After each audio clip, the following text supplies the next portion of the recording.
हाँ तो नमस्ते जी, कैसे हैं आप लोग? फटाफट बताइए कैसे हैं? सब बढ़िया होंगे। फटाफट आप लोग क्लास में जुड़ जाइए, ठीक है। तो आज हम सुबह सुबह क्लास लेने के लिए सोचे, इसलिए आज हम सुबह सुबह आपका 5 बजे ही क्लास लेके आ गए। बताइए, सब लोग सो के उठ गए? फटाफट सब सो के उठ जाइए और क्लास में आप लोग जुड़ जाइए। क्लास में आप फटाफट जुड़ जाइए, ठीक है। तो आज हम क्या पढ़ने वाले हैं? ज्योग्राफी का हम लघु उत्तरीय प्रश्न पढ़ने वाले हैं। लघु उत्तरीय क्या करेंगे? लघु उत्तरीय प्रश्न को देखने वाले हैं, ठीक है। तो देखिए, इसका जो दीर्घ ज्योग्राफी का हम दीर्घ उत्तरीय है वो तो हम पहले करा चुके हैं। अगर नहीं आप देखे हैं उसका लिंक हम नीचे डिस्क्रिप्शन बॉक्स में दे देंगे, आप वहाँ से ज्योग्राफी का दीर्घ उत्तरीय जाके देख लीजिएगा, ठीक है। तो इस क्लास में हम ज्योग्राफी का लघुत्तरीय प्रश्न करेंगे। तो आपके एग्जाम में ज्योग्राफी के लघुत्तरीय प्रश्न कितने पूछे जाते हैं? तो आपसे पूछे जाएंगे 6। आपको बनाना कितना है? 6 में आपको सिर्फ 3 ही बनाना, ठीक है। आपके एग्जाम में आपसे 6 पूछेगा लघुत्तरीय प्रश्न, जिसमें आपको 3 बनाना, जो पढ़ते कितने 2 अंक का रहता है। यानी कि इस क्लास से आपका कितना अंक पक्का आ जाएगा? इस क्लास से आपका 6 अंक पक्का हो जाएगा। कितना? 6 अंक पक्का हो जाएगा। तो इस क्लास को एकदम शुरू से एकदम बढ़िया से लेकर अंत तक करिएगा, तो आपका 6/6 अंक जो ज्योग्राफी का लघु उत्तरीय का आपका एकदम फिक्स हो जाएगा, ठीक है। तो देखिए, पहला चलिए क्लास को कंटिन्यू करते हैं। तो क्लास को एक बार क्या करिए आप लोग, क्लास को एक बार लाइक जरूर कर दीजिए। लाइक करके अपने दोस्तों में शेयर करके जगा दीजिए। चलो भाई, पढ़ो पढ़ो, आप लोग का एग्जाम अब बहुत नज़दीक आ चुका। आज आपका 13 हो गया, 13 हो गया। उसके बाद आपका कितना 17 फरवरी का एग्जाम है। 17 फरवरी का आपका एग्जाम आने कि आपका कितना मात्र 4 दिन बचा है। तो इस 4 दिन को एकदम बढ़िया से पढ़िए। यही अंतिम 4 दिन आपका रिजल्ट तय करेगा, ठीक है। इसलिए एकदम मन लगा के एकदम चलिए हम फटाफट इसका क्या करते जाएंगे, ज्योग्राफी का सारे इंपॉर्टेंट लघुत्तरीय प्रश्न को देख लेंगे। पहला आपका क्या है? पहला दिया है कि साधन, सॉरी सॉरी, क्या है? पहला देखिए, पहला आपका प्रश्न पढ़िए। तो पहला आपका क्या है? पहला पढ़े, पहला अरे भाई, शुरू में ये क्या हो गया? चलो चलो देखिए। तो पहला पहला 1 नंबर प्रश्न आपका, 1 नंबर प्रश्न है कि साधन, संसाधन को परिभाषित करें। ये प्रश्न आपका आने का ज़्यादा चांस है, ठीक है। तो इसलिए हम प्रश्न को तैयार कर लीजिए। साधन को परिभाषित करें तो क्या है? तो इसका उत्तर है कि वह सभी वस्तु जो मानव के लिए उपयोगी है उसे संसाधन कहते हैं, ठीक है। जैसे भूमि हो गया, जल हो गया, पेड़ हो गया, पौधा हो गया, ये सब हमारे लिए क्या है?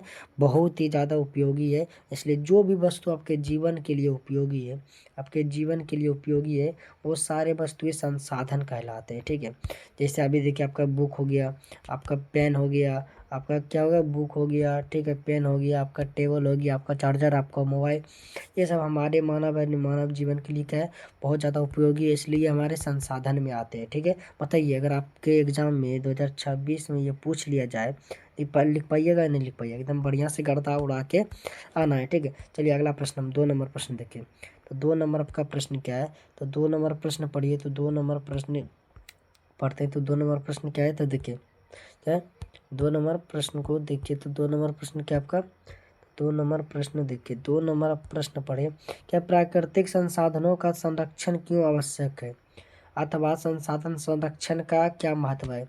आपके एग्जाम में ये आने का बहुत ज़्यादा चांस है कि बताइए कि संसाधन संरक्षण का क्या महत्व है, ठीक है। तो लिखिएगा कि वर्तमान समय में संसाधनों का अविवेकपूर्ण उपयोग हो रहा है, जिसके कारण संसाधन समाप्ति के कगार पर पहुंच सकता है। अतः सतत पोषीय विकास को बनाए रखने के लिए संसाधन संरक्षण आवश्यक है। बताइए, लिख पाइएगा नहीं लिख पाइएगा? लिख पाइएगा या नहीं लिख पाइएगा? ठीक है, हाँ सर लिख देंगे। लिखने का क्या है कि वर्तमान समय में संसाधनों का क्या है? वर्तमान समय में संसाधनों का अविवेकपूर्ण उपयोग हो रहा है, जिसके कारण से संसाधन जो समाप्ति के कगार पर पहुंच चुका है। अतः अगर पोषीय विकास को बनाए रखना है तो संसाधन का संरक्षण हमें बहुत ज़्यादा आवश्यक है। इसका आवश्यक बहुत ज़्यादा है, तो हो जाएगा, एकदम हो जाना चाहिए, ठीक है। तो चलिए अगला प्रश्न पर चलें। तो अगला प्रश्न पर हम चलते हैं। चलिए प्रश्न संख्या 3 देखिए कि पवन अपर्दन वाले क्षेत्र में कृषि की कौन सी पद्धति उपयोगी मानी जाती है, ठीक है। तो पहला, पवन अपवर्दन वाले क्षेत्रों में पट्टिका कृषि उपयोगी मानी जाती है। यह कृषि फसलों के बीच घास की पट्टियाँ विकसित की जाती है, ठीक है। बताइए, हो जाएगा, ठीक है। चलिए अगले प्रश्न पर। आपका 4 नंबर प्रश्न देखिए, 4 नंबर प्रश्न बहुत ज़्यादा इंपॉर्टेंट है, बहुत ज़्यादा। 2026 में इसका आने का बहुत ज़्यादा चांस है। ठीक है, क्या है कि मृदा निर्माण के कारकों का उल्लेख करिए। एकदम बढ़िया से प्रश्न को तैयार करके जाइए, इसका आने का बहुत ज़्यादा चांस है। कि देखिए, मृदा के निर्माण के कारकों का उल्लेख करें, तो लिखेंगे मृदा निर्माण के निम्नलिखित कारक है। क्या क्या कारक है? पहला, चट्टान, जलवायु, खनिज, क्या, खनिज कण, वनस्पति, जैव पदार्थ, समय इत्यादि। जैसे मृदा के लिए, मृदा के निर्माण के जो क्या है कारक है। ठीक है, इसी से मिलकर क्या होता है मृदा, यानी कि मृदा क्या होता है मिट्टी का मट्टी बनता है। ठीक है, इसी सबसे मिलकर क्या होता है मिट्टी बनता है। ठीक है, बताइए, लिख पाइएगा? हो जाएगा, एकदम बढ़िया से लिख दीजिएगा। ठीक है, ठीक है, क्या लिखना कि मृदा के लिए मृदा निर्माण के निम्नलिखित कारक है। पहला तो आपका चट्टान हो गया, जलवायु हो गया, खनिज हो गया, वनस्पति, जैव पदार्थ हो गया, समय हो गया। ये सब क्या है मृदा के लिए बहुत ही महत्वपूर्ण क्या है कारक है। ठीक है, चलिए अगला प्रश्न पर बढ़े, तो 5 नंबर प्रश्न पर चलिए। प्रश्न संख्या 5 आपका क्या है? प्रश्न संख्या आपका 5 है। देखिए, तो प्रश्न संख्या आपका 5 है कि जलोढ़ मृदा के विस्तार वाले राज्य के नाम बताएं। इन मृदा में कौन कौन सी फसल उगाई जाती है? ठीक है, तो अगला प्रश्न आपका क्या है कि जलोढ़ मृदा के विस्तार वाले एक राज्य के नाम बताएं।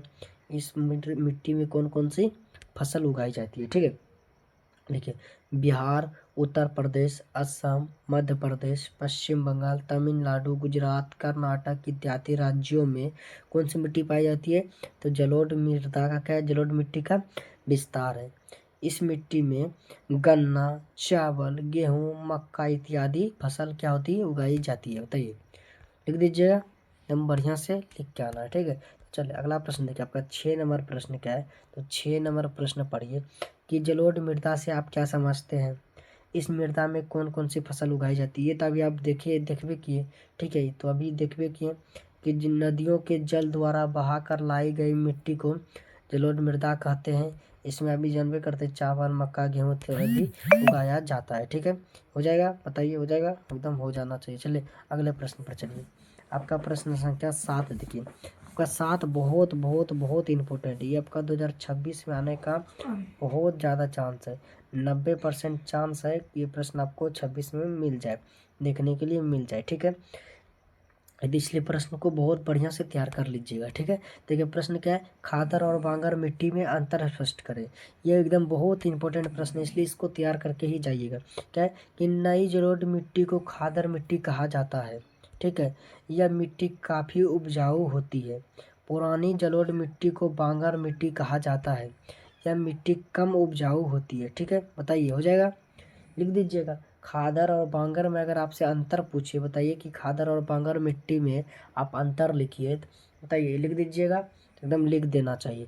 क्या लिखना है कि नई जलोढ़ मिट्टी को खादर मिट्टी कहा जाता है, यह मिट्टी बहुत ज़्यादा उपजाऊ होता है। ठीक है, अगला लिखना है कि पुरानी जलोढ़ मिट्टी को बांगर मिट्टी कहा जाता है। ठीक है, इस मिट्टी का ये मिट्टी कम उपजाऊ होता है। क्या होता है? बहुत कम उपजाऊ होता है। बताइए, हो जाएगा, एकदम हो जाना चाहिए। चलिए अगला प्रश्न, अगला आपका 8 नंबर प्रश्न देखिए। 8 नंबर प्रश्न क्या है कि मृदा संरक्षण में फसल चक्रण किस प्रकार सहायक है? ये बहुत बहुत इंपॉर्टेंट है, 2026 में ये रख लीजिए। आप इसका हम कहते हैं 95% चांस है कि ये प्रश्न आपको देखने के लिए मिलेगा ही मिलेगा, मिलेगा। हम 95 छोड़िए, हम 100% बोल देते हैं कि 100% ये प्रश्न आपको देखने के लिए मिलेगा ही मिलेगा। ठीक है, जब आप बैठिएगा 21 फरवरी को, सॉरी 21 का आपका, सॉरी 22 शायद 22 फरवरी को है ना, 22 फरवरी को, ये सॉरी भूल भी गए, शायद 20 फरवरी को होगा ये। ठीक है, 20 फरवरी को आप जब बैठिएगा कि ये प्रश्न आपको देखने के लिए मिल जाएगा कि बताइए कि मृदा संरक्षण में फसल चक्रण किस प्रकार सहायक है। ये बहुत इंपॉर्टेंट है, इसलिए प्रश्न को तैयार करके जाइएगा। ठीक है, 7 नंबर और 8 नंबर आपका प्रश्न बहुत ज़्यादा इंपॉर्टेंट है, ये प्रश्न तैयार करके जाइएगा। ठीक है, क्या कि फसल चक्रण में दो खाद्य फसलों के बीच क्या होता है कि फसल चक्रण में दो खाद्य फसलों के बीच एक दलहन क्या होता है, एक दलहन यानी कि जो दाल फसल रहता है, दाल वाला, जैसे आपका चना का हो गया, आपका क्या हो गया, ये सब मटर हो गया, ये सब आपका दाल फसल है, दलहन फसल है। ठीक है, वही कहता है कि फसल चक्रण में दो खाद्य यानी खाने वाला, खाद्य मतलब क्या होता है, दो खाद्य यानी कि खाने वाला फसलों के बीच एक दलहन फसल को लगाया जाता है। दलहन की फसलें से मिट्टी में नाइट्रोजन की मात्रा बनी रहती है, ठीक है, जिससे मिट्टी का संरक्षण होता है। इस प्रकार फसल चक्रण मृदा संरक्षण से सहायक होता है, ठीक है। ये लिख दीजिए, एकदम लिख के ही एकदम बढ़िया से इसको तैयार करके जाइएगा। 2026 में इसका आने का बहुत ज़्यादा चांस है, बहुत बहुत ज़्यादा चांस है इसलिए, ठीक है। चलिए अगला प्रश्न पर चलिए, हम 9 नंबर प्रश्न पर देखिए। तो 9 नंबर प्रश्न आपका बहुत ज़्यादा इंपॉर्टेंट है। 9 नंबर का प्रश्न बहुत बहुत ज़्यादा इंपॉर्टेंट क्या है कि नदी घाटी परियोजना के किन्हीं 2 लाभों का उल्लेख कीजिए, ठीक है। यहाँ हो सकता है सोन नदी भी पूछ ले आपसे, सोन नदी घाटी भी पूछ ले, ठीक है। इसलिए प्रश्न को तैयार करके जाइएगा ही जाइएगा कि नदी घाटी परियोजना के 2 लाभ निम्न है। पहला बाढ़ नियंत्रण, दूसरा विद्युत उत्पादन, ठीक है। नदी घाटी परियोजना का ये 2 क्या है, लाभ है, ठीक है। तो लिख दीजिए, एकदम बढ़िया से लिख के आइएगा, ठीक है। चलिए 10 नंबर प्रश्न देखिए। तो 10 नंबर आपका प्रश्न है, भारत की नदियों के प्रदूषण के कारणों का वर्णन कीजिए। भारत की नदियों के प्रदूषण के कारणों का क्या करिए, वर्णन कीजिए। तो देखिए क्या है कि भारत की नदियों के प्रदूषण के निम्नलिखित कारण है। पहला, कल कारखाना में अपशिष्ट को नदियों में बहाना। जो भी कारखाने से अपशिष्ट पदार्थ होते हैं, अपशिष्ट पदार्थ को क्या करते हैं, सारे अपशिष्ट पदार्थ को कहाँ बहा देते, तो सारे अपशिष्ट पदार्थ को नदियों में ही बहा देते हैं, ठीक है। दूसरा क्या है, नदियों के किनारे कूड़ा करकट आदि को बहाना। अब देखेंगे कि नदी के किनारे बहुत ज़्यादा गंदगी, कूड़ा उड़ा जितने होता है सब फेंके होंगे, ठीक है। तो वही उसका भी क्या है, नदी प्रदूषण का बहुत बड़ा कारण है ये सब, ठीक है, कि नदियों के किनारे कूड़ा करकट आदि को बहाना। आप लोग ऐसा गलती नहीं करिएगा, आप लोग नदी किनारे कूड़ा तूड़ा नहीं फेंकिएगा, ठीक है, डस्टबिन में डालिएगा कूड़ा उड़ा, ठीक है। आप लोग क्या है, डिसिप्लिन बच्चा है, इसलिए आप लोग ऐसा नहीं करिएगा, ठीक है। अगला है कि मृत जीव जंतुओं को नदियों में फेंकना। आप देखेंगे गांव घर में, आप अगर गांव घर क्या है तो आप देखेंगे कि गांव घर के अगर इसे हम नदी को क्या कहते हैं, छोटा छोटा नदी को डाँड़ कहते हैं, डाँड़। अगर आप गांव के हैं तो आप इस भाषा को समझ सकते हैं अच्छे से। अगर आप शहरी इलाका से हैं तो आप थोड़ा बहुत हो सकता है नहीं से, तो नदी को हम लोग डाँड़ कहते हैं। तो वही डाँड़ में देखिएगा आप लोग क्या करते हैं, मरा गाय फेंक देते हैं, भैंस फेंक देते हैं, या बकरी जो मर उड़ जाता है वो क्या करते हैं, डाँड़ में जाकर फेंक देते हैं। तो इस तरह इसलिए से ये जो क्या है, नदी प्रदूषण का बहुत बड़ा कारण है, बहुत बड़ा कारण है, ठीक है। बताइए, ये लिख दीजिएगा। अगर आपसे पूछ ले एग्जाम में कि बताइए कि भारत में नदियों के प्रदूषण के कारणों का क्या करिए, वर्णन कीजिए, बताइए, हो जाएगा। एकदम 100% हो जाना चाहिए मेरे प्यारे प्यारे नन्हे मुन्ने भाई बहन, ठीक है। तो चले अगला प्रश्न देखिए। अगला प्रश्न हम चलते हैं कितना, 11 नंबर प्रश्न पर। चलिए आपका अगला प्रश्न क्या है, तो देखिए अगला प्रश्न है कि जल संसाधन के क्या उपयोग है, ठीक है। जल संसाधन के क्या उपयोग है, बहुत ही महत्वपूर्ण प्रश्न है। तो लिखिएगा, जल संसाधन के निम्नलिखित उपयोग है कौन कौन सा। तो पहला पेयजल के लिए, दूसरा सिंचाई के लिए, तीसरा विद्युत उत्पादन के लिए, चौथा घरेलू कार्य के लिए, ठीक है। तो लिख दीजिए, बताइए जल संसाधन का उपयोग अगर आपसे पूछ लेगा तो बताइए, लिख पाइएगा या नहीं लिख पाइएगा, फटाफट एकदम बताइए, लिख पाइएगा नहीं या नहीं लिख पाइएगा। यस सर लिख देंगे, बहुत बढ़िया लिख दीजिएगा, ठीक है। तो चलिए अगला 12 नंबर आपका प्रश्न बहुत ज़्यादा इंपॉर्टेंट है, इसलिए इसको तैयार कर। नदी घाटी परियोजना के मुख्य उद्देश्य, ठीक है। नदी घाटी परियोजना के मुख्य उद्देश्य क्या है, अगर आपसे पूछ ले तो लिखिएगा, नदी घाटी परियोजना के मुख्य उद्देश्य निम्न है। पहला, सिंचाई की व्यवस्था, दूसरा विद्युत का उत्पादन, तीसरा पेयजल की आपूर्ति, तीसरा मत्स्य पालन, चौथा पर्यटन और पांचवा क्या है, पर्यटन, और छठा आपका है बाढ़ नियंत्रण। छठा आपका बाढ़ नियंत्रण। ये 7 पॉइंट और हो सकता है, 10 पॉइंट भी हो सकता है, बहुत ज़्यादा हो सकता है, ठीक है। क्या है, ये सब नदी घाटी परियोजना का क्या है, मुख्य उद्देश्य है, ठीक है। बताइए, हो जाएगा। यस या नो लिखिए, तो बताइए, लिख पाइएगा, एकदम बढ़िया से लिख के आना है, ठीक है। अगला प्रश्न आपका 13 नंबर प्रश्न है, क्या है, तो 13 नंबर, पर्यावरण के लिए वन क्यों महत्वपूर्ण है।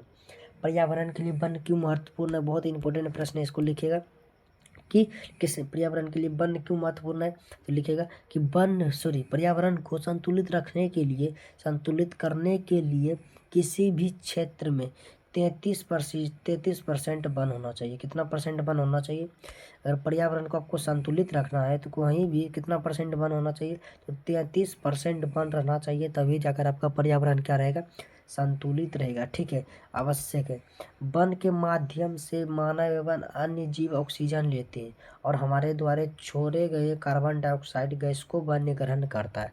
ठीक है, बताइए, ये लिख पाइएगा? हो जाएगा? एकदम हो जाना चाहिए मेरे प्यारे प्यारे भाई बहन।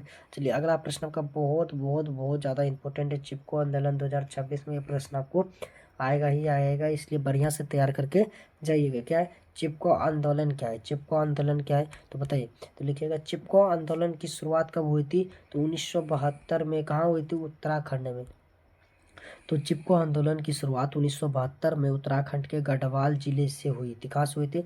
उत्तराखंड में क्या था? गढ़वाल जिले थे, गढ़वाल जिले। वहीं से क्या होता? चिपको आंदोलन की शुरुआत हुई थी।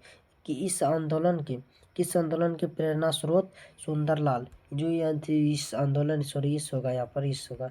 ठीक है, तो ये लिखेगा क्या कि इस आंदोलन के प्रेरणा सुंदरलाल। प्रणेता क्या है? प्रणेता कौन है इस आंदोलन के? प्रणेता सुंदरलाल बहुगुणे थे, सुंदरलाल बहुगुणा थे। इस आंदोलन में स्थानीय लोग पैर से चिपक कर पैर को काटने का विरोध कर रहा था। तो वहाँ क्या होता? सरकार उत्तराखंड के सरकार क्या कहते? उत्तराखंड के जो सरकार थे, उत्तराखंड के सरकार, उसने अपने कुछ कंपनी वालों को पेड़ काटने का इजाज़त दे दिया। उसको कुछ बनाना था, इसलिए वो पेड़ काटने लगा। तो वहाँ के स्थानीय लोग जो थे, स्थानीय गढ़वाल जिले का स्थानीय लोग थे, उसको जैसे ही पता चला कि पेड़ काट रहा है तो सभी एकदम पेड़ से इतना लगाव था, वो लोग जाके पेड़ में चिपक गए और बोलने लगा, पेड़ को काटने से पहले हमें काटो, पैर हम नहीं काटने देंगे। ठीक है, तो वही उसी का नाम पड़ गया चिपको आंदोलन। क्या होगा? इसी को नाम पड़ गया चिपको आंदोलन। समझ गए? अगर आपसे से पूछ लें कि बताइए चिपको आंदोलन क्या है, तो लिख दीजिएगा। तो लिख दीजिएगा आराम से कि चिपको आंदोलन की शुरुआत 1972 में उत्तराखंड के गढ़वाल जिले से हुई थी। इस आंदोलन के प्रेरणेता सुंदरलाल बहुगुणा थे। इस आंदोलन में स्थानीय लोग पेड़ से चिपक कर पेड़ को काटने का विरोध कर रहे थे। बताइए, हो जाएगा? एकदम हो जाना चाहिए। ठीक है, चलिए अगला प्रश्न पर चलते हैं। चलिए अगला प्रश्न का क्या है कि पर्णपाती वनों के किन्हीं 4 वृक्षों के नाम लिखे। पर्णपाती, ठीक है, पर्णपाती वनों के क्या करना है? किन्हीं 4 वृक्षों के नाम लिखे। ये प्रश्न बहुत बार पूछा गया है आपके एग्जाम में, हो सकता है ये 2026 में भी पूछ ले, इसलिए हमको पढ़ के जाना है, सभी प्रश्नों को पढ़ के जाना है। ठीक है, तो पर्णपाती वनों के वृक्ष के नाम निम्न है। पहला आपका क्या है? आम हो गया, कटहल हो गया, पीपल हो गया, जामुन। ये चारों क्या आपका पर्णपाती वन है। कैसा है वन है? पर्णपाती वन है। ठीक है, हो गया। तो चलिए अगला प्रश्न पर हम चलते हैं। अगला प्रश्न आपका क्या है? ठीक है, तो 16 नंबर प्रश्न है, खनिज को परिभाषित करें। ये बहुत ज़्यादा इंपॉर्टेंट प्रश्न है, खनिज को परिभाषित करें। तो निश्चित रासायनिक संयोजन एवं विशिष्ट आंतरिक परिणामिक संरचना वाले ठोस प्राकृतिक पदार्थों को खनिज कहते हैं। ठीक है, बताइए खनिज का परिभाषा अगर आपसे पूछ लेगा तो बताइए लिख पाइएगा या नहीं लिख पाइएगा? तो लिखिएगा, निश्चित रासायनिक संयोजन एवं विशिष्ट प्राणाविक संरचना वाले ठोस प्राकृतिक पदार्थों को खनिज कहते हैं। ठीक है, एकदम बढ़िया से लिख दीजिएगा। ठीक है, तो चलिए अगला प्रश्न आपका देखिए, 17 नंबर आपका प्रश्न क्या है? तो 17 नंबर आपका प्रश्न है क्या है कि खनिजों संरक्षण एवं प्रबंधन से आप क्या समझते हैं? ठीक है, ये प्रश्न आपका बहुत बहुत ज़्यादा इंपॉर्टेंट प्रश्न है, इसलिए देखिए खनिजों संरक्षण एवं प्रबंधनों से आप क्या समझते हैं? तो कैसे लिखिएगा? देखिए, खनिज एक अनवीकरणीय संसाधन है तथा इसकी मात्रा सीमित है। खनिज का क्या है? मात्रा जो है सीमित है। ठीक है, इसलिए खनिज का संरक्षण आवश्यक है। निम्न उपयोगों द्वारा खनिज का प्रबंधन किया जा सकता है। पहला जो आपका उपयोग है, खनिज का विवेकपूर्ण उपयोग करना है। ठीक है, आपको खनिज को क्या करना है? विवेकपूर्ण उपयोग करना है, बचा के आप लोग को ये उपयोग करना है। ठीक है, तभी जाकर आपका खनिज का प्रबंधन हो पाएगा। ठीक है, तो अगला पॉइंट भी देख लेते हैं। तो अगला पॉइंट आपका देखते हैं। अगला पॉइंट आपका क्या है? ठीक है। तो अगला प्रश्न है खनिज के दोहन पर नियंत्रण करना। खनिज के दोहन पर खनिज को क्या करते, जला देते। खनिज को, बहुत सारे खनिज को क्या करते, जला देते। उस पर आपको नियंत्रण करना होगा, तभी जाकर खनिज का प्रबंधन हो पाएगा। तीसरा पॉइंट है खनिज के सस्ते विकल्प का खोज करें। खनिज को निकालने का सस्ता विकल्प हो। अगर खनिज का निकालने का सस्ता विकल्प हो जाएगा, तभी जाकर खनिज का एकदम अच्छा से प्रबंधन हो पाएगा। ठीक है, हो जाएगा। बताइए 19 नंबर प्रश्न आपसे पूछ लेगा तो हो जाएगा। ठीक है, चलिए अगला प्रश्न आपका 20 नंबर प्रश्न पर चलते हैं। तो अगला आपका 20 नंबर प्रश्न क्या है, तो 20 नंबर आपके प्रश्न देखिए। तो 20 नंबर आपका प्रश्न है झारखंड के मुख्य लौह अयस्क खनन के केंद्रों के नाम लिखे। क्या है, झारखंड के जितने भी लौह अयस्क खनन है सारे केंद्रों का आपको नाम लिखना है। तो देखिए क्या लिखें, झारखंड के प्रमुख अयस्क खनन के केंद्रों का नाम निम्नलिखित है। पहला आपका है पश्चिमी एवं पूर्वी शिवभूम। दूसरा है पालुम। चौथा है धन्यवाद। ये सब धन्यवाद होगा, हम धन्यवाद बोल, धन्यवाद। ठीक है, धन्यवाद। ये सब क्या है, झारखंड के प्रमुख लौह अयस्क खनन के केंद्र है। क्या है, प्रमुख लौह अयस्क खनन के सेंटर ये सब। ठीक है, तो अगला प्रश्न चलिए। तो अगला प्रश्न आपका क्या है, 20 नंबर प्रश्न देखिए। 20 नंबर आपका प्रश्न क्या है, तो 20 नंबर आपका प्रश्न क्या है, 20 नंबर प्रश्न को हम देखते हैं। चलिए 20 नंबर चलिए आ जाइए 20 नंबर। हाँ, तो देखिए क्या है, अरे भाई कैसे हो रहा है यार। चलिए 20 नंबर प्रश्न देखिए, मैग्नीज के उपयोग पर प्रकाश डालिए। मैग्नीज का क्या उपयोग होता है, इसका क्या क्या उपयोग कर सकते हैं, इस पर क्या करना आपको, प्रकाश डालिए। लिखिए कि मैग्नीज का उपयोग कीटनाशक दवा, बैटरी, पेंट, ब्लीचिंग पाउडर इत्यादि बनाने में किया जाता है। ठीक है, अगर मैग्नीज का बताए कि मैग्नीज का उपयोग कहाँ कहाँ होता है तो लिख पाइएगा, एकदम बढ़िया से लिख दीजिएगा। ठीक है, लिखिएगा मैग्नीज का उपयोग कीटनाशक दवा, बैटरी, पेंट और ब्लीचिंग पाउडर इत्यादि बनाने में किया जाता है। ठीक है, चलिए अगला प्रश्न आपका 21 नंबर प्रश्न देखिए। 21 नंबर आपका है लोह अयस्कों के नाम लिखे। लोह अयस्क के नाम लिखे, तो लिखेंगे लोह अयस्क के निम्नलिखित नाम है। कौन कौन सा, पहला हेमेटाइट, दूसरा मैग्नेटाइट, तीसरा लिमोनाइट, दूसरा सीडेराइट। ठीक है, ये सब क्या है, लोह अयस्क का नाम है। बताइए, हो जाएगा। इतना छोटा छोटा, हाँ सर इतना छोटा छोटा ही लिखिएगा बाबू, आपका 2 अंक मिलेगा, 100% मिलेगा। ठीक है, अगला प्रश्न। तो अगला प्रश्न देखिए। अगला प्रश्न लोह और अलोह खनिज में अंतर लिखे। एक क्या है, पहला आपका लोह खनिज है। कैसा खनिज है, तो पहला आपका जो है लोह खनिज है, और दूसरा कैसा है, तो दूसरा आपका अलोह खनिज है। ठीक है, तो दूसरा है अलोह खनिज में आपको क्या कर रहा है, अंतर लिखने के लिए। तो लिखिएगा लोह खनिज में लोहा के अंश पाए जाते हैं। लोह खनिज में क्या पाए जाते हैं, लोहा के अंश पाए जाते हैं। जैसे लोहा हो गया, अयस्क हो गया, मैग्नीज हो गया, टंगस्टन हो गया, क्या कोबाल्ट हो गया, ये सब क्या है, ये सब लोह खनिज है। क्या है, लोह खनिज है। समझ गया। अब वो लोह खनिज में लोहा के अंश नहीं पाए जाते। और लोह जो खनिज होगा आपका, उसमें लोहा का क्या होगा, अंश नहीं पाया जाएगा। लोहा का अंश नहीं पाया जाएगा। जैसे हो गया आपका सोना, चांदी, शीशा, बॉक्साइड, टीन इत्यादि, ये सब क्या है, ये सब आपका और लोह खनिज है। कैसा है, और लोह खनिज है। बताइए लोह खनिज और लोह खनिज में अंतर लिख पाइएगा, एकदम बढ़िया से लिखेंगे सर, बढ़िया से लिख पाएंगे। ठीक है, एकदम बढ़िया से लिख पाइएगा तो दिल बना के फटाफट आप लोग कमेंट में दिल बना के भेजिए। ठीक है, चलिए अगला प्रश्न चलिए 23 नंबर आपका बहुत ही इंपॉर्टेंट प्रश्न है। तो 23 नंबर प्रश्न क्या है कि कोयला के विभिन्न प्रकार के नाम लिखे। कोयला के विभिन्न प्रकार के क्या करें, नाम लिखे। तो कोयला के विभिन्न प्रकार के कोयला के 4 प्रमुख है। कोयला के 4 क्या है, तो 4 मुख्य। कोयला कितने प्रकार का है, कोयला मुख्य प्रमुख 4 प्रकार के। कोयला प्रमुख कितने, 4 प्रकार के। पहला आपका है एंथ्रासाइड, दूसरा बिटुमिनस, तीसरा लिग्नाइट, चौथा पीट। ये जो चारों क्या, जो है चारों आपका कोयला का प्रकार है। कोयला कितने प्रकार का होता है, तो कोयला 4 प्रकार का होता है।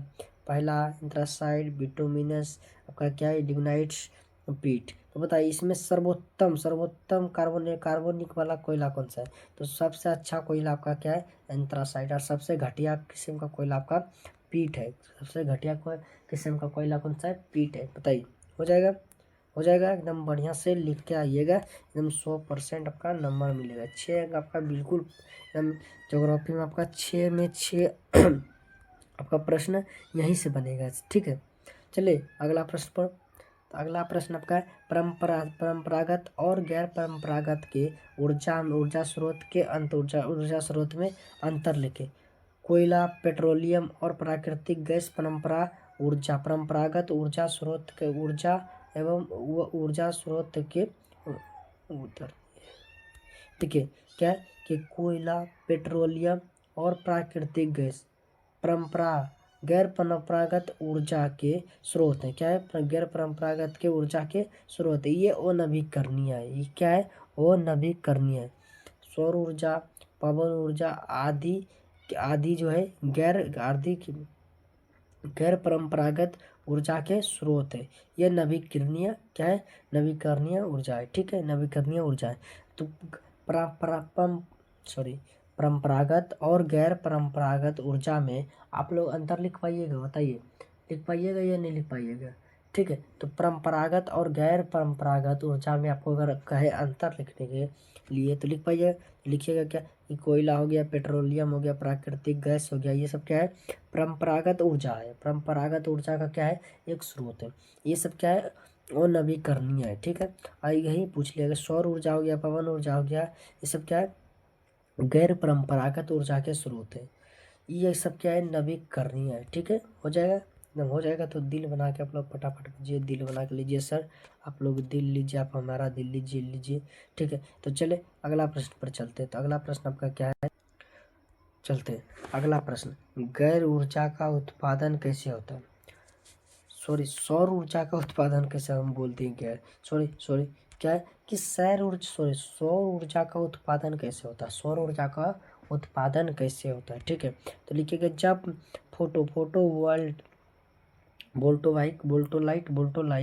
फोटोवोल्टोलाइक सेलों के माध्यम से सूर्य की किरणों को ऊर्जा में परिवर्तित किया जाता है तो सौर ऊर्जा का उत्पादन होता है। ठीक है, जब जब क्या होता है? फोटोवोल्टालाइक सेलों के माध्यम से सूर्य की किरणों को ऊर्जा में परिवर्तित किया जाता है तब सौर ऊर्जा का क्या होता है? उत्पन्न होता है। ठीक है, हो जाएगा, बताइए हो जाएगा। सौर ऊर्जा का उत्पादन कैसे होता है? ये लिख दीजिएगा, बढ़िया से लिख दीजिएगा। आप लोग पर हमें विश्वास है, आप लोग मेहनती है। ठीक है, चले अगला है कि पेट्रोलियम की किन किन वस्तुओं का निर्माण होता है? क्या कि पेट्रोलियम से किन किन वस्तुओं का निर्माण होता है, ये बताइए। तो लिखना है क्या कि पेट्रोलियम से डीजल, किरासन तेल, यानी कि जिसे हम केरोसिन तेल भी कहते हैं, डीजल, किरासन तेल, क्या सैनिक कीटनाशक दवा, कृत्रिम रबर इत्यादि में बनाने का क्या होता है? उपयोग होता है। क्या था? पेट्रोल से किन किन वस्तुओं का निर्माण होता है, लिख दीजिएगा। पहला तो डीजल, पेट्रोल से डीजल बनता है। पेट्रोल से किरासन तेल बनता है हमारा। पेट्रोल से स्नेहक बनता है। पेट्रोल से कीटनाशक दवा बनता है, कृत्रिम बनता है, रबर इत्यादि बनाए जाते हैं। किससे? पेट्रोल से बनाए जाते हैं। ठीक है, बताइए, हो जाएगा, एकदम हो जाएगा। तो आप लोग दिल बना के भेजिए, लीजिए सर, हो जाएगा। ठीक है, तो चले अगला प्रश्न 27 नंबर आपका प्रश्न क्या है? तो 27 नंबर पढ़िए कि पेट्रोलियम का महत्व कोयला से अधिक क्यों है? ये 2026 में आपको देखने के लिए मिलेगा। ये 2026 में आपको क्या होगा? देखने के लिए प्रश्न आपको मिलेगा ही मिलेगा। ठीक है, इसलिए बढ़िया से तैयार करके जाइएगा। क्या है प्रश्न? है कि पेट्रोलियम का महत्व कोयला से अधिक क्यों है? ठीक है, लिखिएगा कि पेट्रोलियम का महत्व कोयला से अधिक होने के निम्नलिखित कारण है। तो पहला जो कारण है, पहला क्या है कि पेट्रोलियम का भंडार कोयला के भंडार से अधिक है, इसलिए जो ये पेट्रोलियम का महत्व कोयला से क्या है? अधिक है। ठीक है, तो दूसरा कारण है कि पेट्रोलियम में कोयले अपेक्षा अधिक शक्ति देने की क्षमता है। क्या है? कोयले से अधिक शक्ति देने की अपेक्षा है। ठीक है, पेट्रोलियम में क्या होता है? पेट्रोलियम में कोयला से अधिक शक्ति देने का क्या है? उसमें क्षमता है, इसलिए इसका महत्व और ज़्यादा है। ठीक है, तो अगला पॉइंट आपका है कि पेट्रोलियम का खनन, परिवहन एवं वितरण कोयले से सस्ता है। ठीक है, इसलिए उसका महत्व क्या है? अधिक है। ठीक है, बताइए, हो जाएगा। अगर आपसे पूछ ले, बताइए कि पेट्रोलियम का महत्व कोयला से अधिक क्यों है, तो लिख पाइएगा एकदम 100% लिख पाएंगे सर, कोई दिक्कत नहीं। हम लोग विद्या प्रकाश ऑनलाइन क्लासेस के छात्र हैं, इसलिए हम 100% लिख पाएंगे, ठीक है। तो चलिए अगला, आपका अगला 28 नंबर प्रश्न है। 28 नंबर प्रश्न पढ़िए कि परमाणु शक्ति किन किन खनिजों से प्राप्त होता है, ठीक है। परमाणु शक्ति किन किन खनिजों से प्राप्त होता है, तो पहला लिखिए परमाणु शक्ति ग्रेफाइट, यूरेनियम, मेना मोनाजाइट, एंटीमनी इत्यादि से प्राप्त होता है, ठीक है। बताइए, हो जाएगा, लिख पाइएगा। परमाणु शक्ति के बारे में अगर पूछ लेगी परमाणु शक्ति किन किन खनिजों से प्राप्त होगा, तो लिखिएगा क्या, ग्रेफाइट, यूरेनियम, क्या, मोनाजाइट, एंटीमनी इत्यादि से प्राप्त होता है, ठीक है। चलिए अगला प्रश्न पर चले। तो अगला प्रश्न हम चलते हैं, 29 नंबर आपका प्रश्न क्या है। 29 नंबर प्रश्न है, गोंडवाना समूह के किन्हीं 4 कोयले क्षेत्रों के नाम लिखें। गोंडवाना समूह के कोयला क्षेत्र झारखंड, छत्तीसगढ़, उड़ीसा और महाराष्ट्र। ये क्या है, गोंडवाना क्षेत्र के क्या है नाम है, ठीक है। पहला आपका झारखंड हो गया, छत्तीसगढ़, उड़ीसा और क्या है, महाराष्ट्र, ठीक है। चलिए अगला प्रश्न चलते हैं 30 नंबर प्रश्न पर। चलिए अगला प्रश्न जो है आपका बहुत बहुत इम्पोर्टेंट है, ये 2026 में आपको देखने के लिए मिलेगा ही मिलेगा। हमें विश्वास है कि आपको ये 2026 में ये प्रश्न देखने के लिए मिलेगा ही मिलेगा, ठीक है। प्रश्न क्या है कि हरित क्रांति से आप क्या समझते हैं।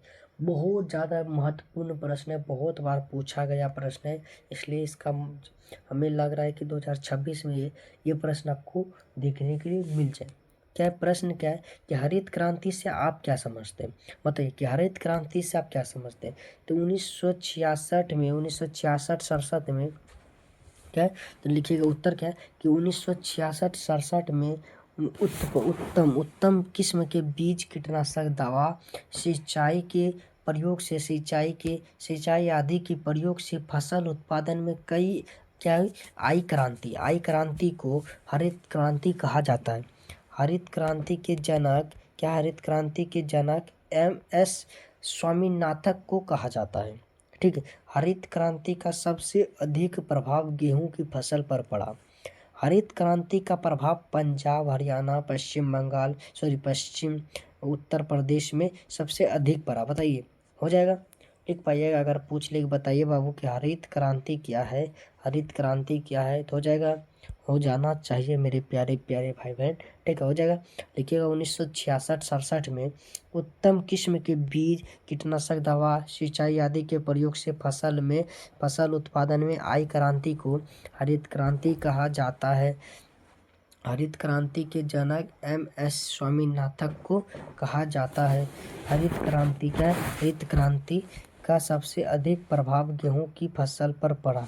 हरित क्रांति का प्रभाव पंजाब, हरियाणा, उत्तर प्रदेश में अधिक पड़ा। बताइए, हो जाएगा, एकदम हो जाएगा। तो आप लोग दिल बना के भेजिए सर, कोई दिक्कत नहीं, एकदम लिख दीजिए, लिख देंगे हम, ठीक है। तो चलिए अगला प्रश्न पर हम चलते हैं। तो अगला प्रश्न आपका क्या है, चलिए अगला प्रश्न पर चलते हैं, ठीक है।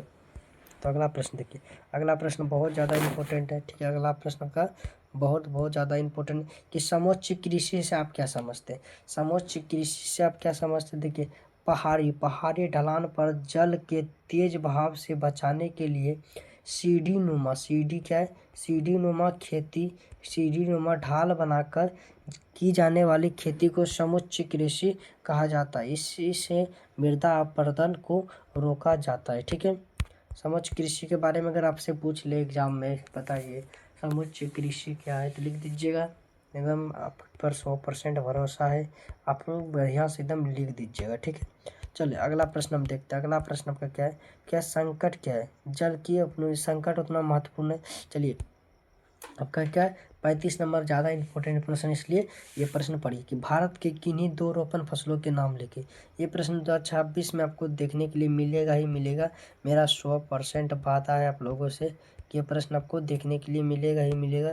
आप स्क्रीनशॉट लेकर रख लीजिए स्क्रीनशॉट। हम 100% आपसे वादा लिख रहे हैं, आप लीजिए स्क्रीनशॉट की सही सर बोल रहे थे कि नहीं बोल रहे थे। अगर आप ये आपको देखने के लिए मिलेगा ये नहीं मिलेगा 2026 में, आप लोग स्क्रीनशॉट ले लीजिए, ठीक है। क्या है कि भारत के किन्हीं 2 रोपण फसलों के नाम लिखिए, ठीक है। भारत के लिखेंगे, भारत के 2 फसल निम्न है। भारत के 2 रोपण फसल क्या है, निम्न है। पहला आपका गन्ना, दूसरा चाय। आपका बस 2 नंबर पक्का, 2 नंबर क्या है, 2 नंबर आपका पक्का कुछ नहीं, बस यहाँ 2 लाइन लिखेंगे, हमको 2 नंबर पक्का। बताइए हो जाएगा एकदम बढ़िया से हो जाएगा सर। कोई दिक्कत है नहीं दी, कोई दिक्कत नहीं, ठीक है। चलिए अगला प्रश्न देखें। तो अगला प्रश्न है कि भारत की दो नकदी एवं रेशेदार फसलों के नाम लिखिए। ये प्रश्न भी आपका आने का बहुत ज़्यादा चांस है। इसको भी स्क्रीनशॉट लीजिए, इसको भी लीजिए स्क्रीनशॉट, ठीक है। क्या है? भारत की दो नकदी एवं रेशेदार फसलों के नाम लिखेंगे। नकदी फसल कौन सा है? गन्ना और रबर आपका क्या है? ये नकदी फसल है। और रेशेदार फसल जूट एवं कपास क्या आपका? ये रेशेदार फसल है, रेशेदार फसल। बताइए हो जाएगा? बताइए ये प्रश्न आपसे होगा या नहीं होगा? एकदम बढ़िया से होगा सर, बढ़िया से होगा सर, कोई दिक्कत नहीं है, ठीक है। तो चलिए अगला प्रश्न देखिए। अगला प्रश्न का बहुत ज़्यादा कपास के उत्पादन में महाराष्ट्र क्यों प्रसिद्ध है? ये 2026 के लिए रख लीजिए, 2026 के लिए रख लीजिए। ये सब गैस प्रश्न कर सकते हैं, गैस प्रश्न, ठीक है। कि कपास के उत्पादन में महाराष्ट्र क्यों प्रसिद्ध है? कपास के उत्पादन में जो महाराष्ट्र है वो क्यों प्रसिद्ध है, ठीक है। तो कपास के उत्पादन के लिए काली मिट्टी उपयुक्त होती है। देश में इस प्रकार की मिट्टी दक्कन के पठार क्षेत्रों में विशेषकर महाराष्ट्र में पाई जाती है। इसलिए महाराष्ट्र कपास की खेती के लिए क्या है? प्रसिद्ध है। जो कपास की खेती के लिए सबसे ज़रूरी है वो क्या है? तो सबसे ज़रूरी है काली मिट्टी। तो काली मिट्टी सर्वाधिक कहाँ पाया जाता है? तो सर्वाधिक जो काली मिट्टी पाया जाता है वो महाराष्ट्र में पाया जाता है। इसलिए महाराष्ट्र क्या है? इसलिए महाराष्ट्र जो है कपास की खेती के लिए प्रसिद्ध है, ठीक है। हो जाएगा? बताइए हो जाएगा तो दिल बना के भेजिए, दिल बना के भेजिए, ठीक है। तो चले अगला प्रश्न हम देखते हैं। आपका अगला प्रश्न क्या है? तो अगला प्रश्न, भारतीय कृषि की निम्न उत्पादकता के कारणों को संक्षिप्त में लिखें, ठीक है। लिखेंगे उत्तर क्या है? तो उत्तर भारतीय कृषि की निम्न उत्पादकता के निम्नलिखित कारण है, ठीक है, निम्नलिखित कारण है, ठीक है। तो चलिए इसके कारण को हम देखते हैं, इसके कारण को देखते हैं, ठीक।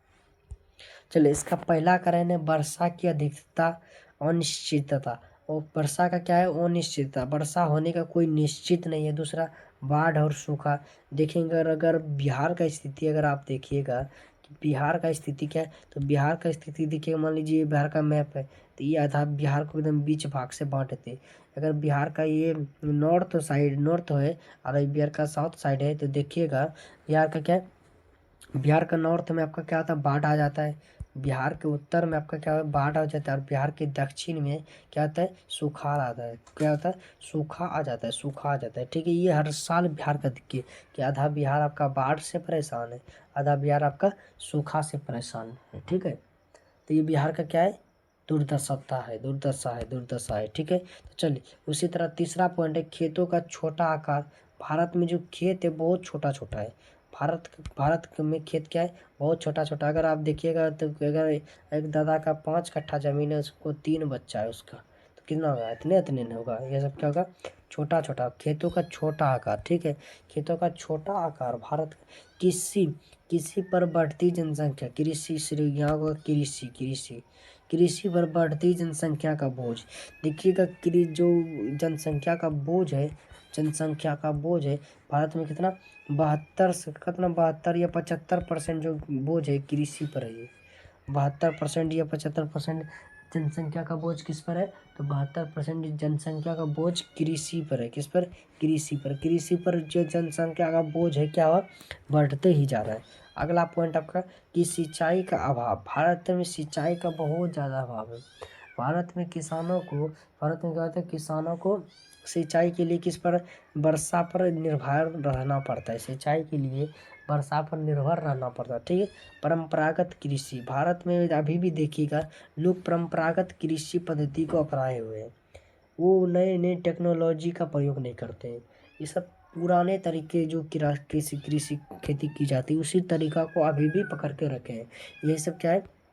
ठीक है। चलो हो जाएगा? बताइए हो जाएगा तब दिल बना के भेजिए। चलते हैं हम अगला प्रश्न पर। आपका अगला प्रश्न क्या है? अगला प्रश्न पर चलते हैं, ठीक है। तो अगला प्रश्न देखिए। आपका अगला प्रश्न क्या है?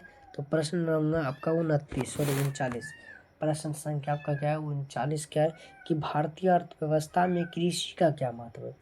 भारत के जो अर्थव्यवस्था है इसमें कृषि का क्या महत्व है? तो देखिए भारत की अर्थव्यवस्था में कृषि का निम्नलिखित महत्व है। पहला, भारत के लगभग 2/3 लोगों की जीविका कृषि पर आधारित है। क्या? 2/3 कृषि पर आधारित है। जो भारत की लगभग 2/3 लोगों की आजीविका किस पर आधारित है? कृषि पर आधारित है। ठीक पर किस पर? कृषि पर आधारित है। ठीक है, ठीक है। भारत के जो क्या है, लगभग 2/3 की जो तिहाई लोगों की जीविका है उस पर किस पर आधारित है? कृषि पर आधारित है। ठीक है, तो अगला देखिए, अगला पॉइंट क्या है? तो अगला पॉइंट आपका, भारत की राष्ट्रीय आय में कृषि का 24% योगदान है। जो भारत की राष्ट्रीय क्या है, आय है, उसमें अकेला कृषि का कितना योगदान है? अकेला कृषि का 24% योगदान है। कितना? 24% योगदान है। ठीक है, अगला है कि भारत की विशाल जनसंख्या को कृषि से भोजन प्राप्त होता है। जो भारत का इतना बड़ा विशाल जनसंख्या 140 करोड़ का, 140 करोड़ का, इसको भोजन कहाँ से प्राप्त होता है? तो इसको भोजन प्राप्त होता है कृषि से। कहाँ से? कृषि से। बताइए, ठीक है, बताइए, अगर पूछ ले तो बताइए, एकदम एग्जाम में लिख पाइएगा या नहीं लिख पाइएगा? तो लिख दीजिएगा। चलिए, आपको स्पीड को हम थोड़ा बढ़ाते हैं, स्पीड को हम थोड़ा 1.5 गुना स्पीड करते हैं, 1.5 गुना करते हैं। कोई दिक्कत नहीं होना चाहिए, कोई दिक्कत। चलिए, अगला 40 नंबर प्रश्न देखते हैं। तो व्यापारिक कृषि एवं निर्वाह कृषि में अंतर लिखिए। ये बहुत इंपॉर्टेंट प्रश्न है, आपका ये प्रश्न आने का बहुत ज़्यादा चांस है। ठीक है, लिखिएगा व्यापारिक कृषि के उद्देश्य, व्यापारिक कृषि। ठीक है, लिखिएगा व्यापारिक कृषि, अंडरलाइन करिएगा और लिखिएगा व्यापार के उद्देश्य से किए जाने वाले कृषि को व्यापारिक कृषि कहते हैं। ठीक है, जैसे चाय हो गया, कपास हो गया, तंबाकू हो गया, गन्ना हो गया, रबर हो गया, कहवा हो गया, ये सब आपका क्या है? व्यापारिक कृषि है। ये सब कृषि हम करते हैं किसके उद्देश्य से? व्यापार के उद्देश्य से किए जाने वाले कृषि को व्यापारिक कृषि कहते हैं। ठीक है, ठीक है। वही आपके निर्वाह कृषि क्या? कि जीवन निर्वाह भोजन प्राप्ति के उद्देश्य से किए जाने वाले कृषि को निर्वाह कृषि कहते हैं। जैसे आपका चावल, गेहूँ, मक्का इत्यादि, ये सब क्या है? आपका निर्वाह कृषि। बताइए, हो जाएगा? अगर निर्वाह कृषि और क्या व्यापारिक कृषि में अंतर अगर आपसे पूछे तो लिख दीजिएगा। बताइए, फटाफट बताइए, होगा या नहीं होगा? Yes sir, yes sir, yes sir, एकदम होगा, यस सर, कोई दिक्कत नहीं है। ठीक है, तो चले अगला प्रश्न पर चलते हैं। अगला प्रश्न आपका क्या है? तो 4 नंबर देखिए, 4 नंबर का, सॉरी, 41 नंबर प्रश्न है कि नगदी फसल और रोपण फसल में अंतर लिखे। नगदी और रोपण फसल में आपसे अंतर पूछ रहा है कि नगदी और रोपण फसल में आपको क्या करना है? तो अंतर लिखना है। तो देखिए क्या है, तो लिखेंगे क्या कि नगदी फसल और रोपण फसल में अंतर। लिखेंगे नगदी फसल व्यापार के उद्देश्य से उपजाए जाने वाले फसल को नगदी फसल कहा जाता है। जैसे हो गया आपका गन्ना, चाय इत्यादि, सब क्या आपका नगदी फसल। क्या है आपका? ये सब नगदी फसल, ये सब नगद बेचने वाला फसल। देखिए, गन्ना को कोई भी खाने के लिए उपजाता है? नहीं। किसके लिए उपजाता है? बेचने के लिए, व्यापार के लिए, चीनी बनाने के लिए। सब क्या है? ये सब जो हो गया नगदी फसल।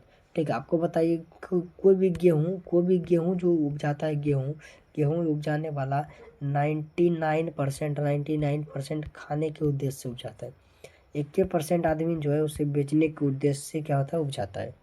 ठीक है, वहीं चलिए अगला पॉइंट देखते हैं। अगला पॉइंट आप चलिए, रोपण फसल देखिए कि वैसे फसल जिसे व्यापार के उद्देश्य से बागान में लगाया जाता है उसे रोपण फसल कहा जाता है। जैसे आपका गन्ना, चाय, रबर, कहवा, ये सब क्या आपका रोपण फसल है। ठीक है, आपको नगदी फसल, रोपण फसल समझ गए? नगदी फसल समझ गए? तो वैसे नगदी फसल को क्या करते हैं हम? व्यापार के उद्देश्य से लगाते हैं। रोपण फसल जो आपका रहता है, रोपण फसल को व्यापार के उद्देश्य से तो लगाते हैं, लेकिन इसके लिए हम क्या करते हैं? बागान बनाते हैं, बागान में लगाते हैं। ठीक है, इसके लिए एक विशेष प्रकार का हम बागान बना के उपजाते हैं। ठीक है, वहीं लिखेंगे वैसे फसल जिससे व्यापार के उद्देश्य से तो हम उसको उपजाते हैं, लेकिन उसको बागान में लगाया जाता है, उसे क्या कहते हैं? रोपण फसल कहते हैं। जैसे आप चाय देखे होंगे, गन्ना देखे होंगे, रबर हुआ, कहवा हुआ, ये सब क्या है? ये सब आपका रोपण फसल है। ठीक है, चलिए अगला प्रश्न देखिए। अगला प्रश्न आपका क्या है? तो अगला प्रश्न है, वन विनाशक के मुख्य कारकों को लिखे। वन विनाशक के मुख्य कारकों को लिखे। तो वन विनाशक के मुख्य कार्य निम्न है। वन विनाशक के मुख्य कार्य क्या है? निम्न है। तो पहला क्या है? तो पहला आपका हो गया नवीकरणीय, नगरीकरण। ये वन विनाशक का बहुत बड़ा, वन को क्या करते हैं? जंगल को काट काट कर क्या करते हैं? नगर बना रहे हैं, जंगल को काट कर शहर बना रहे हैं। ठीक है, ये पहला तो ये हो गया। दूसरा औद्योगिक विकास। अभी देखिएगा भागलपुर में, अगर अभी देखिएगा तो रिसेंटली हम बता रहे हैं, तो भागलपुर में एक क्या बिजली प्लांट क्या है, इलेक्ट्रिक प्लांट लगाने के लिए 10 लाख, कितना, 10 लाख आम के पेड़ को काटकर क्या कहा जाए, विद्युत प्लांट लगा रहा है, और कितने, 1 रुपये में, कितना, 1 रुपया में अभी क्या, 1 रुपया में अंबानी को क्या किया, अडानी को 1 रुपया में उतना बड़ा जमीन दे दिया। उस पर कितना है, 10 लाख पेड़ है, 10 लाख पेड़, सोच लीजिए कितना पेड़ है, 10 लाख, सोच लीजिए। औद्योगिक विकास के लिए सब क्या, वन का विनाशक, सोच लीजिए। वो आम का पेड़ है बाबू, आम का पेड़, और कुछ का रहता चल भी जाता, चलो चल, फिर भी कुछ का भी रहता। अगर 10 लाख पेड़ है तो कितना ऑक्सीजन मिल रहा है। अगर ये कभी कट गया, बताइए क्या है, अगर ये कट जाएगा तो कितना भागलपुर के ऊपर कितना बड़ा प्रभाव पड़ेगा। ठीक है, औद्योगिक विकास से भी बहुत बड़ा प्रभाव पड़ रहा है वन विनाशक के। ठीक है, बड़ी बड़ी विकास की परियोजनाएं, ठीक है। जैसे संग्रामपुर में देख लीजिए, संग्रामपुर में उतना क्षति नहीं है, खाली प्लॉट था, लेकिन भागलपुर में बहुत, 10 लाख पेड़ था, 10 लाख। अब आप सोच लीजिए, 10 लाख। ठीक है, वो बताइए, लिख दीजिएगा। अगर पूछ ले वन विनाशक के प्रमुख कारण, मुख्य कारण, तो लिख दीजिएगा। पहला नगरीकरण, दूसरा औद्योगिक विकास, तीसरा बड़ी बड़ी विकास की परियोजना। ठीक है, हो जाएगा, तो फटाफट कमेंट में दिल बना के भेजिए, कमेंट फटाफट लिखिए सर, हो जाएगा, कोई दिक्कत नहीं।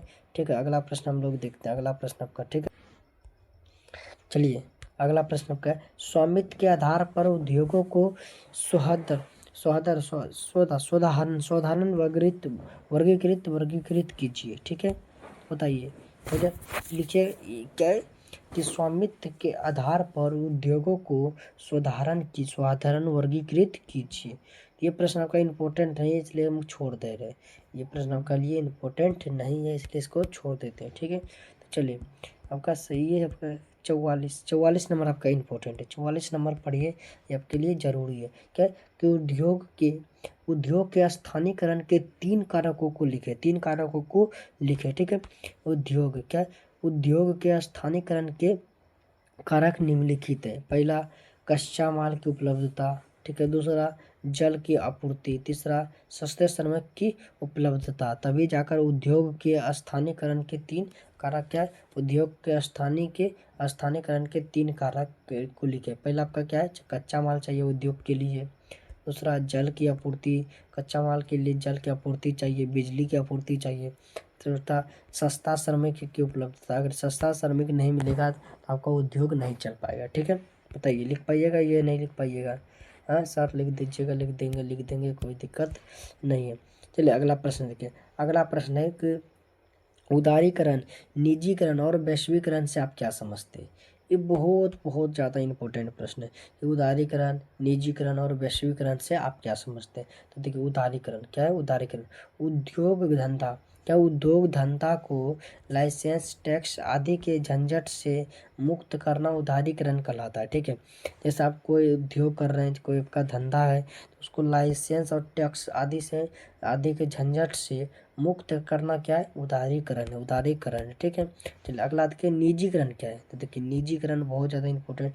तो निजीकरण, सरकारी संपत्तियों को निजी हाथों में देना निजीकरण कहलाता है। ठीक है, जो सरकारी संपत्ति है उसको निजी हाथों में देना क्या कहलाता है, निजीकरण कहलाता है। ठीक है, वैसे वैश्वीकरण, किसी देश की अर्थव्यवस्था को विश्व की अर्थव्यवस्था से जोड़ना वैश्वीकरण कहलाता है। ठीक है, किसी देश की अर्थव्यवस्था को विश्व की अर्थव्यवस्था से जोड़ना क्या होता है, वैश्वीकरण कहलाता है। ठीक है, बताइए, लिख दीजिएगा या नहीं लिख पाइएगा, बताइए। अगर उदारीकरण, वैश्वीकरण और निजीकरण के बारे में पूछे तो बताइए, लिख पाइएगा या नहीं लिख पाइएगा। यस सर, लिख देंगे। ठीक है, कोई दिक्कत। चलिए अगला प्रश्न पर अगला प्रश्न पर चलिए अगला प्रश्न पर। चलिए अगला प्रश्न है, भारत के लिए जल मार्ग का क्या महत्व है। ठीक है, ये प्रश्न बहुत ज़्यादा महत्वपूर्ण। भारत के लिए जल मार्ग का क्या महत्व है। तो भारत के लिए जल मार्ग का निम्नलिखित महत्व है। पहला क्या है, जल मार्ग परिवहन का सबसे सस्ता मार्ग है। जो जल मार्ग है परिवहन का क्या है, सबसे सस्ता मार्ग है। ठीक है, दूसरा, भारी सामानों का वहन जल मार्ग से आसानी से होता है, यानी कि जो भी भारी सामान होता है वो जल मार्ग के द्वारा आसानी से इधर से अब क्या होता है, उसका डिलीवर हो जाता है। ठीक है। तीसरा, जल मार्ग के अंतर्गत नदी, नहर, झील, समुद्र का उपयोग किया जाता है। यह अंतर्राष्ट्रीय व्यापार का मुख्य साधन है। ठीक है। ये सब क्या है, अंतर्राष्ट्रीय व्यापार का मुख्य साधन है। बताइए, लिख दीजिएगा, हो पाएगा? हाँ, कोई दिक्कत नहीं, कोई दिक्कत नहीं होना चाहिए मेरे भाई को, मेरी बहन को। ठीक है। चलिए अगला प्रश्न, अगला हम चलते हैं अगला प्रश्न पर। ठीक है। अगला प्रश्न, चलिए अगला प्रश्न आपका बहुत बहुत इंपॉर्टेंट है। 2026 में इसका आने का हम कहते हैं 90% चांस है कि 2026 में ये प्रश्न आपको देखने के लिए मिल जाए। ठीक है। प्रश्न क्या कि भारतीय रेल परिवहन की प्रमुख विशेषताओं का उल्लेख कीजिए। ये बहुत महत्वपूर्ण प्रश्न है, अति अति महत्वपूर्ण प्रश्न है कि भारतीय रेल परिवहन की प्रमुख विशेषताओं का क्या करें, उल्लेख करें। तो लिखिएगा, भारतीय रेल परिवहन की प्रमुख विशेषताएं निम्न है। पहला कि भारतीय रेल एशिया की सबसे बड़ी और विश्व का सबसे बड़ा रेल लाइन, विश्व का तीसरा सबसे बड़ा क्या है, रेल प्रणाली है। बताइए क्या लिखिएगा, क्या लिखिएगा, लिखिएगा कि भारतीय रेल एशिया की सबसे बड़ी, क्या है, एशिया की सबसे बड़ी और विश्व का तीसरा सबसे बड़ा रेल प्रणाली है। दूसरा पॉइंट क्या है, दूसरा पॉइंट है भारतीय रेलवे में बड़ी संख्या में रोजगार मिलते हैं, बेरोजगार नहीं जी क्या होता है, भारतीय रेलवे में बड़ी संख्या में क्या होता है, लोगों को रोजगार मिलते हैं। अब देखेंगे रेलवे में तरह तरह के लोग चीज बेचने आते हैं, पानी, दही, मक्खन, मलाई, फलना चिलना, झालमुड़ी, ये वो क्या होता है, इसमें बहुत ज़्यादा रोजगार मिलते हैं लोगों को। ठीक है। तो अगला पॉइंट है कि भारतीय रेल परिवहन का सस्ता साधन है। भारतीय रेल परिवहन का क्या है, सस्ता साधन है, एक अच्छा सस्ता साधन है। अगर आप देखिए बिहार से, अगर मान लीजिए आप बिहार से दिल्ली जाते हैं, अगर वही बस से अगर जाते हैं, अगर बस से आप जाते हैं तो कितना लग जाएगा आपका, लमसम 2000 रुपया लग जाएगा, लमसम 2000। वहीं अगर आप रेल से जाते हैं, ट्रेन से जाते हैं, तो आपका कितना खर्चा होगा, मात्र हम कहते हैं 500 रुपया, 500 रुपया आपका खर्चा होगा, 500 रुपया। सोच लीजिए 1500 रुपया अगर आपका बच रहा है कि नहीं बच रहा है। तो ये भारतीय रेल है परिवहन का सस्ता साधन है। क्या है, सस्ता साधन है। बताइए, लिख दीजिए, अगर आपसे ये प्रश्न पूछ ही ले 2026 में, बताइए रेल परिवहन की प्रमुख विशेषता का क्या कारण है, तो लिख दीजिएगा, एकदम लिख दीजिएगा। तो दिल बना के आप लोग फटाफट भेजिए। सर तेरा मेरा दिल बनाते हैं, अरे भाई क्या करें, तेरा मेरा ही दिल बनाना पड़ता है। ठीक है। तो अगला प्रश्न, अगला प्रश्न आपका क्या है, अगला प्रश्न है कि भारत में सड़कों के प्रादेशिक वितरण का वर्णन प्रस्तुत कीजिए। पक्की सड़कों की दृष्टि से देश में महाराष्ट्र प्रथम स्थान पर है। पक्की सड़कों की सबसे कम लंबाई लक्षद्वीप में है। सड़कों के घनत्व की दृष्टि से केरल प्रथम स्थान है। उत्तर भारत में सड़कों का सबसे अधिक घनत्व पंजाब में। उत्तर पूर्वी राज्यों में सबसे अधिक घनत्व त्रिपुरा में है। ठीक है। बताइए, लिख दीजिएगा, लिख दीजिएगा फटाफट कमेंट में, यस लिख के सर लिख देंगे। चलिए अगला प्रश्न आपका, तो अगला प्रश्न आपका अगला प्रश्न है, तो अगला प्रश्न देखिए कि सड़क परिवहन के कोई 4 गुण बताएं। सड़क परिवहन के क्या है, कोई 4 गुण बताएं। ठीक है। तो लिखिए, सड़क परिवहन के 4 गुण निम्न है। पहला, सड़क परिवहन का सबसे सामान्य, सुलभ और क्या है, सुगम साधन है। क्या है, सुलभ और सुगम साधन है परिवहन। ठीक है, परिवहन का। जो दूसरा है, घर घर वस्तु पहुंचाने के लिए सड़क मार्ग का प्रयोग किया जाता है। घर घर वस्तु पहुंचाने के लिए किसका प्रयोग किया जाता है, तो सड़क मार्ग का प्रयोग किया जाता है। ठीक है। तो अगला अगला पॉइंट आपका क्या है, तो अगला पॉइंट आपका है कि छोटी छोटी दूरी को तय करने के लिए सड़क मार्ग का उपयोग सर्वाधिक होता है। ठीक है। अगला है कि सड़क मार्ग रेल मार्ग तक पहुंचने में सहायक होता है। ठीक है। अगर आप मुंगेर से हमारे हमारे घर तक, देखिए हमारे घर तक जाने के लिए हम कहाँ से बिलोंग करते हैं, हम चंदुकी यानी कि तारापुर में एक दुर्मट्टा पंचायत आता है, वही दुर्मट्टा पंचायत में चंदुकी गाँव है। तो अगर हमें कहीं जाना होगा तो हमें पहले सुल्तानगंज जाना पड़ता है। सुल्तानगंज हमारे घर से लगभग 70 से 80 किलोमीटर दूर है। कितना है, 70 से 80 किलोमीटर दूर है। ठीक है। उसको जाने के लिए हमें पहले 3 माइल में करते हैं, 3 माइल में हमें गाड़ी क्या करते हैं, बस पकड़ना होता है। उसके बाद हम सुल्तानगंज पहुँचते हैं। सुल्तानगंज पहुँच कर हम ट्रेन को पकड़ते हैं। ठीक है। वहीं क्या है, जो रेल मार्ग तक जाने के लिए हमें कौन सा सड़क मार्ग बहुत ही जरूरी है। ठीक है, बताइए हो जाएगा, लिख दीजिएगा। ये सब प्रश्न अगर आपके एग्जाम में पूछ ले तो बताइए हो जाएगा। तो हो जाना चाहिए मेरे प्यारे प्यारे भाइयों बहनों। ठीक है चलिए अगला प्रश्न आपका क्या, अगला प्रश्न, कृषि बिहार की अर्थव्यवस्था की रीढ़ है, इस कथन की व्याख्या कीजिए। ये प्रश्न आपका 2026 में देखने के लिए मिलेगा ही मिलेगा। अगर एग्जामिनर का दिमाग खराब हो जाए, सटक जाए, तभी हो सकता है कि भाई ये प्रश्न आपको देखने के लिए नहीं मिले। नहीं तो ये प्रश्न आपको देखने के लिए मिलेगा ही मिलेगा, हमें 100% विश्वास है। ठीक है, क्या है कि कृषि बिहार की अर्थव्यवस्था की रीढ़ है, इस कथन की व्याख्या कीजिए। इस कथन की कार्य व्याख्या, बिहार एक कृषि प्रधान राज्य है। क्या बिहार क्या है, कृषि प्रधान राज्य है। भारत भी क्या है, भारत कृषि प्रधान देश है। ठीक है, तो बिहार क्या है, कृषि प्रधान राज्य है। यहाँ की 80% आबादी क्या है, 80% आबादी कृषि पर निर्भर है। बिहार की 80% आबादी किस पर निर्भर है, तो कृषि पर निर्भर है। यहाँ की कुल भूमि का 60% भाग में कृषि होता है। बिहार के मान लीजिए, बिहार का कितना 100% भूमि है, उसमें 60% में क्या होता है, तो 60% में आपका कृषि होता है। यहाँ की अर्थव्यवस्था में कृषि का सबसे अधिक योगदान है। बिहार की अर्थव्यवस्था में किसका सबसे ज़्यादा योगदान है, तो कृषि का। इसलिए कृषि को बिहार की अर्थव्यवस्था का रीढ़ कहा जाता है। तो बिहार की अर्थव्यवस्था का रीढ़ क्या है, तो कृषि बिहार की अर्थव्यवस्था का क्या है, रीढ़ है। ठीक है, बताइए ये अगर प्रश्न आपसे एग्जाम में पूछेगा तो बताइएगा, लिख पाइएगा या नहीं लिख पाइएगा। एकदम सर 100% लिख के आएंगे सर, 100% लिख के आएंगे। ठीक है, चले अगला प्रश्न। तो अगला प्रश्न पर हम लोग चलते हैं। अगला प्रश्न आपका, चले अगला प्रश्न है, अभ्रक कहाँ मिलता है, इसका क्या उपयोग है। ठीक है, तो लिखेंगे अभ्रक बिहार में नवादा, बांका, गया एवं जमुई जिला में मिलता है।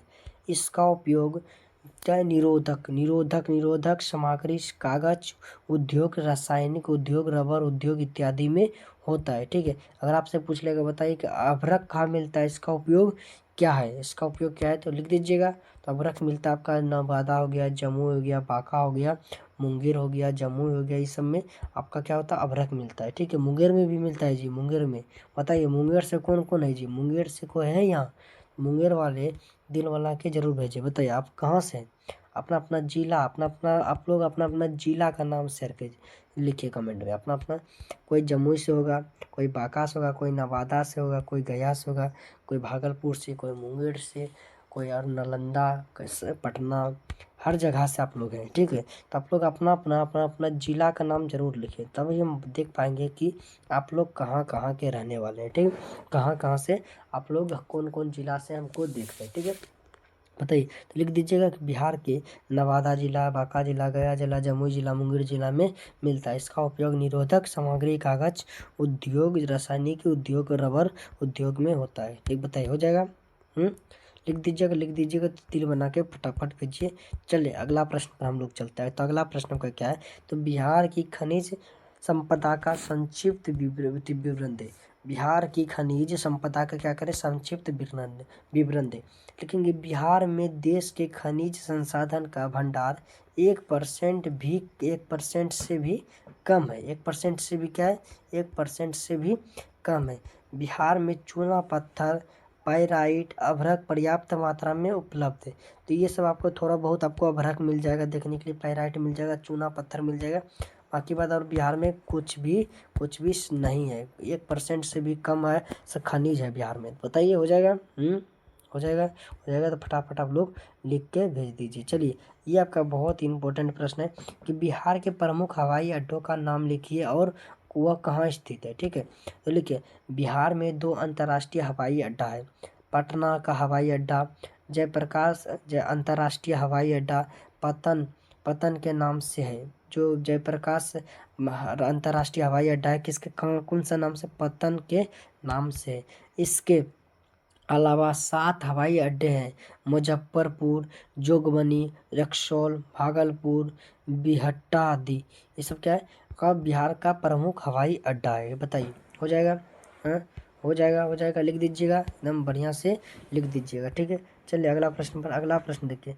अगला प्रश्न आपका क्या है, 60 नंबर आपका प्रश्न है। 60 नंबर आपका प्रश्न क्या है, ये आपका अंतिम प्रश्न है। बिहार में जूट उद्योग पर टिप्पणी लिखिए। क्या है, जूट उद्योग पर टिप्पणी लिखिए। बिहार में जूट उद्योग के 3 बड़े कारखाने कटिहार, पूर्णिया और दरभंगा में। बिहार के जूट उद्योग के 3 बड़े कारखाने कौन से है, कटिहार हो गया, पूर्णिया हो गया और दरभंगा है, ये यहाँ आता है। ठीक है, वर्तमान में सिर्फ कटिहार का कारखाना क्या है, कार्य करता है। ठीक है, कटिहार का जो कारखाना है वर्तमान में सिर्फ कार्य करता है। बाकी बात पूर्णिया और आपका दरभंगा का क्या है, दरभंगा का ये आपका बंद हो गया है। ये आपका क्या है, अगर कोई दरभंगा से है तो उसको ये चीज़ पता होगा, कटिहार वाले हैं तो आपको भी ये चीज़ पता होगा। ठीक है, बताइए कटिहार से कौन कौन है जी, कटिहार से कौन कौन है। कटिहार से आप अगर होंगे तो आपको एक चीज़ पता होगा, संजय सर। ऐसे तो नाम नहीं लेना चाहिए क्लास में, लेकिन हम आप लोगों के लिए संजय सर का नाम ले, वो हमारे गुरु भी थे, रहें सदा रहेंगे। तो संजय सर, सॉरी संजन लिख दिया, सॉरी जी,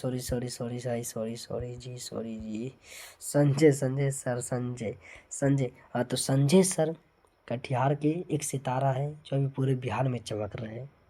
ठीक है, कटिहार वाले होंगे तो आपको ये चीज़ पता होगा, ये सिर्फ कटिहार में नहीं पूरे बिहार में चमक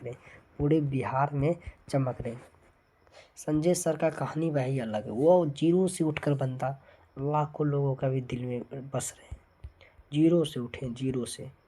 ठीक है, इसी तरह आप लोगों की मेहनत करना है, संजय सर के जीवन से सीखना है कि किस तरह से बंदा जीरो से उठकर आज लाखों लोगों तक पहुँचे हैं, लाखों लोगों के दिलों में रहते हैं। ठीक है, बताइए अगर आपसे पूछ ले बिहार में जूट उद्योग पर टिप्पणी लिखी है तो बताइए, लिख पाइएगा? अगर हो जाएगा तो फटाफट दिल बना के भेजिए, ठीक है, चलिए टूटा दिल बना दिए, टूटा दिल देखिए मस्त बना दिल जी, टूटल का दिल मस्त बना दिए ना सर, दिल टूटा है कि अरे नहीं जी। ठीक है, हो गया। चलिए तो बताइए क्लास कैसा लगा आपको, पता है कैसा लगा क्लास? ठीक है, क्लास अच्छा लगा हो तो क्लास को एक बार लाइक आप लोग कर दीजिए, ठीक है। अगर अभी तक आप चैनल को सब्सक्राइब नहीं किए तो प्लीज़ भाई, प्लीज़ बाबू, चैनल को एक बार सब्सक्राइब भी ज़रूर कर लीजिए। ठीक है, तो धन्यवाद। चलिए मिलते हैं अगले क्लास में, बढ़िया से पढ़िए। आपको एग्ज़ाम आपका बहुत नज़दीक है, सिर्फ 4 दिन आपके एग्ज़ाम में बच गया, यानी कि 96 घंटे, यानी कि लगभग आपका 100 घंटे के बाद आप लोग कहाँ रहिएगा, 100 घंटे के बाद आप लोग एग्ज़ाम में रहिएगा, एग्ज़ाम में बैठे रहिएगा, इसलिए आप लोग बढ़िया से पढ़िए। ठीक है, चलिए धन्यवाद, मिलते हैं अगले क्लास में।